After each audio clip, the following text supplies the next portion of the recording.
자, 그럼 여기까지 이야기를 했는데 누가 이렇게 만들었을까요? 이런 부분도 생각을 해봐야 되겠죠. 어떤 인간들이 그렇게 만들고서 이제 슬금슬금 빠져나가고 있냐.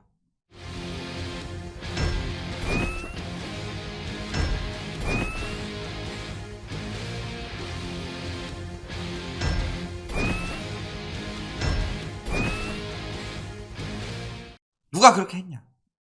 집값 고점일 때 무주택자들 103만 명 사고 다주택자들 팔았다. 자, 2018년, 2019년에 한 80만 명 정도 사는데 2020년, 21년에 엄청나게 유도를 했죠. 영끌, 안 사면 벼락거지 된다. 이런 말을 듣고요. 98만 명, 103만 명이 엄청나게 샀어요. 그러는 동안에 유주택자들 중에서 무주택자로 돌아간 사람은 55만 2천 명이다. 그 중에서요. 두 채 이상 가진 다주택자가 주택을 모두 매각한 경우도 2만 7천 명이나 된다. 한 채만 남기고 처분한 다주택자도 32만 명. 그러니까 뭐 하고 있었던 거예요? 저들이 사고 있는 동안에 고점에서 다주택자들은 한 채만 남기고 혹은 모두 정리하고 1주택자들도 정리하고 이러는 동안에 무주택자들에게 사도록 만들었다는 거죠. 지금도 그래요. 얼마 전에 그런 일이 있었죠. 미국에서 속도 조절 이야기 파월이 또 했다. 이게 호재예요? 이걸 호재라고 생각하면 굉장히 큰일 나는 일이에요. 왜?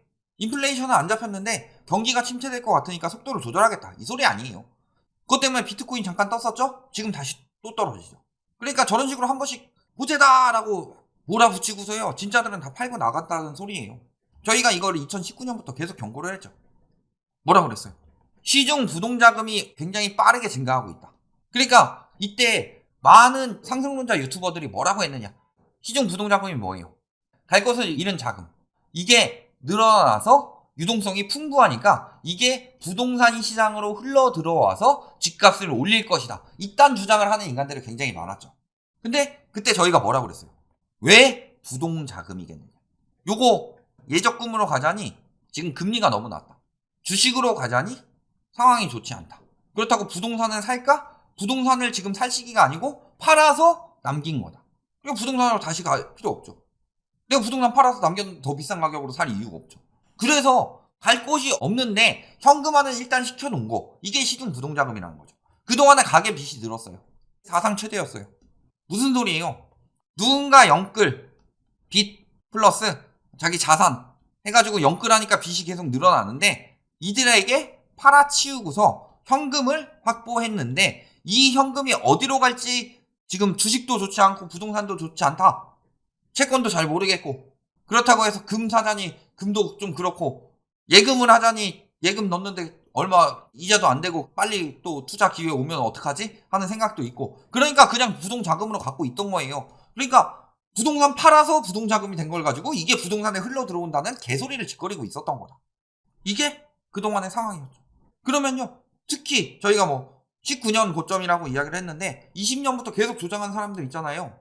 19년은 그렇다 치더라도 20년부터 코로나 터지고 조장했다. 코로나 터졌을 때 저희가 저금리 될 때 무슨 이야기를 했어요? 이거 저금리 오래 갈 수가 없다. 길게 갈 리가 없다. 그런데 부동산은 보통 30년 정도의 대출을 받는데 코로나 터진 게 코로나가 한 30년 가면서 30년 동안 경기 침체해서 30년 동안 저금리가 될 수는 없잖아요. 그렇기 때문에 코로나 저금리는 오래 갈 수가 없다. 고점에서 그리고 이거는 특별한 상황이기 때문에 원래 하락장으로 가야 되는 상황인데 특수하게 나타난 상황이기 때문에 상투끝보다 더 위다. 베니마루라고 이야기를 했었죠. 보통 사람 상투끝은 여기 있는데 코로나 장으로 인해서 올라간 건 여기까지 올라가 버렸다. 이런 식으로 이야기를 했죠. 그런 상황에서 사지 말아라. 위험하다. 20년부터 유도한 사람들 보면요. 한 10명만 뽑아왔습니다. 자, 일단은 맨 처음에 이분을 뺄 수가 없죠. 이분이 20년에 무슨 말씀을 하셨느냐. 전세가 폭등하니까 집 사라. 임차 살면 계속 주거비가 늘어날 거니까 당장 집 사라. 공급 부족으로 집값 계속 오를 것이다. 이런 이야기 했죠. 그 다음에 뭐 요분 뭐라고 그랬어요? 아무도 안 살 때 집을 사는 것이 정답이다. 근데요. 이게 20년 초에 코로나로 굉장히 시장이 안 좋을 때 그 이야기를 했어요? 그러면 그 다음에 사람들이 막 사고 있어요. 그러면 사지 말라고 했어야지. 그때 계속 사라고 그랬어요. 자, 요분 요즘에 하락 이야기 하고 있지만 이 당시에 부동산 폭등장이 온다. 그래서 집을 사라. 그런데 부동산 투자는 단타로 하는 것이 아니다. 이 말씀까지 분명히 하셨어요. 자, 이분은 뭐 말할 것도 없죠. 내년 집값 9.9% 오른다. 마슝! 요거는 서울 집값 거품 낀 거 아니다. 2020년인데 아직도 공급 부족하니까 집값은 계속 오를 것이다. 이런 이야기 했죠. 자, 이분 폭락론자들은 남들 다 망하길 바란다. 공부 좀 해라. 경제학 책 좀 읽어라. 지금은 집 사야 할 때다. 내 집 마련해야 될 때다. 이분 23년은 돼야 고점 찍는다. 이런 이야기 했죠. 22년은 공급 부족으로 오를 것이다. 이분은 뭐 유튜버는 아닌데 여러 유튜버 채널에서 나와서 계속 이야기를 하죠. 9억 이하가 상승할 것이다. 왜? 9억 이상부터 대출 규제가 들어갔으니까. 그래서 9억 이하가 상승하게 되면은 얘가 9에서 15억짜리 아파트 상승을 부추기게 된다. 그럼 얘가 계속 또 상승하게 되면은 대출 안 나오는 15억 이상 아파트도 상승할 수밖에 없다. 이렇게 이야기를 하죠. 자, 이게 얼굴도 안 까시는 분. 20년에 여기 호재 있어요. 여기 무슨 호재 있으니까 분양받으세요. 여기 무슨 호재 있으니까 분양받으세요. 여기 무슨 호재 있으니까 분양받으세요. 이런 이야기 계속했었죠. 자, 여기 컴퓨터에 이렇게 끼는 거 있죠. 램이라고. 뭐라고 해요? 청약 경쟁률, 미분양, 공급, 거래량, 전세가격, 하락할 요인 하나도 없다. 자, 여기서 21년도가 되면서 슬슬 말 바꾸는 사람들이 나오기 시작했죠. 이분은 안 바꿨습니다. 뭐라고요? 내 집 마련을 위한 부동산 트레이닝 캠프를 운영한다. 저거 지금 막 2030 이런 사람들 노려서 했었죠. 부동산 이런 거 봐야 되고 지금 어떻게 해야지 내 집을 살 수 있을까 이런 거 했죠. 그러니까 오히려 진짜로 영끌적으로 양산한 사람이라고 볼 수도 있는 거죠. 그 다음에 요분 뭐라고 그랬어요? 21년부터 언조가 바뀌긴 했죠. 한번 접었어요. 회사에서 하지 말라고 하셨는데 저 같은 경우는 합리적 의심이 조금 드는 게 그때 한창 투기 조장하는 유튜버들 잡아 넣는다 이런 소문이 돌 때고 찌라시가 돌 때니까 잠깐 사라졌다가 아니네 싶으니까 다시 나온 것 같아 보이긴 했는데 뭐라 그래요? 말 바꿨을 때도 아직도 계속 오를 것처럼 이야기한 부분은 분명히 있어요. 강남은 뜨고 노도강은 진다. 즉 양극화된다고 그랬어요. 그런데 지금 와서는 그때 막 자기가 떨어진다고 했죠 막 하면서 맞춘 것처럼 이야기를 하고 있는데요. 분명히 저때 저렇게 이야기를 했어요. 자, 이분 오를 테지만 팔아라. 이분이 좀 빠르게 갈아타신 분이죠. 말을 바꾸기 시작했다. 단타하지 말라고 그랬는데 20년은 사라고 그러고 21년은 팔라고 하는 건 뭐냐. 슬슬 사지 말아라. 20년쯤에. 그 다음에 21년쯤에 팔아라. 이렇게 나가는 게 맞는 거죠. 자, 이분은 9.9%에서 더 오른다고 그랬죠. 10% 오른다. 자, 21년도에 내년 10% 오른다. 그랬으면은 지금 28일 정도 남았는데 지금 꽤 많이 떨어졌죠. 그러면은 대략 한 5로 나눠서 한 30%더 올라야 되니까 하루에 1%씩 오르면 가능하겠다. 지금부터 하루에 1%씩 오르면 됩니다. 화이팅! 자, 이분은 뭐라 그래요? 무주택자의 내 집 마련 타이밍은 항상 지금이다. 왜? 어차피 10년 뒤에 더 오르니까. 그런 이야기를 해요. 어차피 10년 뒤에 무조건 더 오른다. 이분은 뭐라 그래요? 40년 역사 중에서 금리 인상, 바젤3, 신도시 지정 때문에 떨어진 적은 한 번도 없다. 이 부분에 대해서 저희가 다 이야기를 했던 부분이죠. 본인은 무주택자들 비난 안 한다고 그랬어요. 비난 안 한다고 그랬는데 아까 뭐라 그랬어요? 자기는 뭐 비난 안 하고 되게 선비인 척 이야기하지만 아까 엄청난 비난을 했었죠.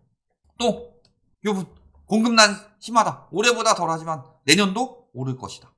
자, 그 다음에 이분은 뭐라 그래요? 우리나라 집값 많이 안 올랐다. 세계적으로 더 많이 올랐다. 아니 그건 코로나 이후만 비교하니까 그렇죠. 코로나 이전에 우리나라가 굉장히 많이 올라서 이미 여력이 안 돼요. 그러니까 오를 수 있는 것도 한계가 있죠. 근데 다른 나라들은 거품이 안 쌓였으니까 코로나 이후에 쭉쭉 오를 수가 있었죠. 그런데 그걸 가지고 코로나 이후만 딱 보면서 뭐라 그래요? 우리나라 집값 얼마 안 올랐다. 다른 나라들보다. 이런 이야기를 하고 있다. 그 다음에 인플레이션으로 집값 오른다. 이렇게 이야기를 했어요. 인플레이션이란 실물가치 상승이고 그렇기 때문에 돈을 많이 풀어서 인플레이션이 가속화되면 집값은 오를 것이다. 지금 한 분이 말씀하신 거 영끌 오적 중에 한 명 빠진 사람이 있는데 그 사람은요 부동산 유튜버 아니에요. 정치 유튜버예요. 그래서 진짜 상종하기 싫어서 이야기 안 하는 거예요. 요분 뭐예요? 분양해서 이제 GTX 역세권에 투자해라. 다 지금 보시면 노후 대비는 월세 수익이 아니라 시세 차익으로 해라. 그러니까 상가, 오피스텔 이딴 거 사지 말고 아파트 사가지고 9억에 사서 10억에 팔면은 1억 남은 거 가지고 요거 가지고 노후 대비하면은 월세 찔끔찔끔 받는 거보다 낫지 않냐? 이런 이야기 하고 있는 거죠. 그러니까 지금 21년 돼서 말 조금 바꾼 사람이 요 사람. 하급지만 떨어진다. 이렇게 말 바꾼 거죠. 그 다음에 요분이 그나마 그래서 요즘에 여기저기 유튜브에 많이 나오죠. 요게 지금 언급 안 되는 사람들도 굉장히 많아요. 근데 그들은 진짜로 가치도 없어서 안 다루는 사람들이 대부분이고 유튜버 위주로 했으니까요. 너무 많아서 한 10명만 뽑아왔습니다. 자, 그러다가 지금 그러니까 이분은 21년 말에 나와서 떨어지는 지역만 가지고 이야기를 했죠. 그러니까 요 분 제외하고 나머지 9명은요. 집값이 오르고 있는 동안에는 무조건 오른다고 이야기를 했다. 요 분도 지금 좀 논리가 어이없는 부분이 있어서 저희가 말씀을 드렸지만, 그러다가 2022년 무슨 이야기를 해요? 결혼 상대는 이렇게 고르시면 됩니다. 요거는 이제 부동산 이야기 거의 안 하죠. 내가 어떻게 투자했냐 뭐 이런 거 둘째치고, 결혼 상대는 이렇게 고르시면 됩니다. 이런 사람과 결혼하시면 됩니다. 일단 이야기하고 있다. 자, 이분 뭐라 그래요? 집값 떨어진다, 떨어지는데 떨어질 때가 오히려 갈아탈 때다. 이 영상 꽤나 구독자들도 내가 정말 잘 보고 있는데 이런 이야기 했었죠. 그 다음에 요분은 이제 7년 하락장 온다, 이런 이야기 하고 계시고, 떨어지니까. 그 다음에 요분은 뭐라 그래요? 단타 칠 사람들은 팔고 길게 본 사람들은 무조건 버텨라. 아직도 정신 안 차린 거죠. 그 다음에 요분 뭐라 그래요? 15억 대출 풀었죠? 거래량 폭증할 것, 10년 뒤에는 무조건 오르니까 당신은 잘못한 게 아니다. 요분 드디어 이야기했죠. 하락 아니다 조정이다, 하락 아니다 조정이다 하다가 불과 몇 달 전에 이 정도라면 조정이라기보다는 하락이 맞습니다. 이제 인정을 했죠. 슬금슬금 말 바꾸고 있는 거예요. 이 사람도 뭐라 그래요 요즘에? 10% 오른다더니 이상한 장이다, 이상한 소가 이상한 장을 이야기를 하고 있어요. 이 사람 맨날 10년. 그 다음에 요분 뭐라 그래요? 정책 잘못이 5년이니까 올해는 오를 수밖에 없다. 정책 잘못된 게 워낙 많으니까. 규제 정책 때문에 계속 오른 거니까 그것 때문에 어쩔 수 없다. 그런데 내년에는 완화돼서 오를 수 있으니까 저가 매수해라. 자, 규제에서 올랐지만 완화해서 오른다. 말을 뭐 이렇게 바꿔요. 요분 뭐라 그래요? 인상하든 인하하든 집값은 계속 올랐다. 무주택자는 싸게 사고 1주택자는 버티고 다주택자는 취득세 완화되면 살아. 자, 요분이요? 이제 공급 절벽 아직도 이 이야기 하고 있죠? 1기 신도시 재건축. 그러니까 재건축 사라. 분양받아라. GTX 사라. 재건축 사라. 마지막 요분. 올라갈 때 샀어요? 그 사람들 떨어졌으면 큰일 난 거죠. 그런데 뭐라 그래요? 아, 좋은 경험들을 하신 거다. 배울 기회를 잡으신 거다. 자, 말을 어떻게 바꿔요? 이제 떨어진다고 바꾼 사람. 자, 결혼 상대 고르니까 이 부분 모르겠죠? 나는 잘 모르겠다. 몰라. 이분은 이제 완전히 떨어진다고 바꿨죠? 슬금슬금. 요분은 이제 길게 바꾼 거고, 요분 어때요? 이상하다. 요분 뭐예요? 언젠간 오른다. 그 다음에 요분 바꿨죠 이제? 그 다음에 여기도 떨어진다고 바꿨지만 빨리 사라. 지금 저런 사람들 때문에 영끌해가지고 죽어가는 사람들, 내가 집을 안 사면 평생 안 될 것 같기 때문에 도구나 카우나 갭투기하게 유도해가지고 그 사람들한테 다 고점으로 팔아먹고서 갭투기 마지막에 폭탄 떠안고서 설거지 부대 하고 있는 사람들, 다 저런 인간들 때문에 그런 거죠. 한 명씩 할 것도 많아요. 그런데 왜 이번에 한꺼번에 이야기를 하느냐? 앞에서 이야기를 했잖아요. 이렇게 다들 힘들어가고 있는데 도의적 책임을 느끼는 부분이 없냐. 저들이 계속 저렇게 이야기했기 때문에 영끌을 할 수밖에 없었고, 20년에 21년에도 대부분의 말을 바꾸지 않았기 때문에 계속 영끌을 할 수밖에 없었죠. 그리고 22년에 와서 무슨 이야기를 해요? 결혼은 이런 사람이랑 하세요. 혹은 떨어지는 걸 경험해보는 게 정말 큰 경험이다. 많이 배우셨습니다. 축하드립니다. 일단 이야기나 하고 있다. 이게 현실이에요. 지금 보니까 어때요? 저들 때문에 얼마나 죽어가는 사람들이 나올 테냐. 그래서 본인들은 떵떵거리게 잘 살고 있죠. 누구는 그것도 나왔잖아요. 영앤리치 하면서 나왔잖아요. 대단하신 분이죠. 남들은 다 죽든 말든 본인들은 부자 되셔서 좋겠습니다. 결과 어때요? 지금? 영끌의 비명. 카드비 못 갚아서 경매. 카드빚도 못 갚는 사람들이 나오고 있다. 이런 거 잘 생각해보세요. 다 지나가서 답이 나왔잖아요. 이젠 더 이상 속으시면 안 된다. 당신에게 돈을 벌게 해주겠다고 알려주는 방법은요, 대부분은 당신이 들어와서 돈을 버는 겁니다. 집값이 올라가요. 내가 저기 예를 들어서요, 라이트하우스 맨날 폭락론자라고 하는데 저희가 화곡동 빌라가 오른다, 이런 식으로 이야기를 해요. 그래서 다 같이 우르르 사요. 그러면 오르겠죠. 그러면 그게 난 이제 내 말이 맞구나, 이렇게 이야기가 되겠어요? 아니죠. 내가 올린 거예요. 그러면 그거를 그때는 저 사람 말이 맞았으니까 올랐다, 이게 아니라, 속지 마세요. 이제 더 이상 당신에게 돈을 버는 법을 알려주겠다, 당신을 부자 되게 만들어주겠다. 그래서 그런 사람은 100명 모아가지고요, 한 20명 부자 되는 사례만 보여주고 80명 죽어나가는 거 안 보여주고 나는 떼부자 되는 거예요. 그리고 이제 와서 슬금슬금 말 바꾸죠. 이랬었는데 이것 때문에 이상해서 이렇게 된 거다. 언제까지 그렇게 속으실 거예요? 절대로 당신을 책임져 주지 않습니다. 워렌 버핏의 투자 제1법칙은 절대로 돈을 잃지 마라. 그리고 첫 번째 원칙을 항상 지켜라입니다. 이런 부분 잘 생각해 보시고 앞으로 더 이상 속지 말아라. 진짜로 말 바꾼 것들을 한 번씩 봐봐라. 얼마나 신뢰가 갈 수 있느냐. 이런 부분까지 잘 생각해 보셔라. 여기까지 말씀드리겠습니다.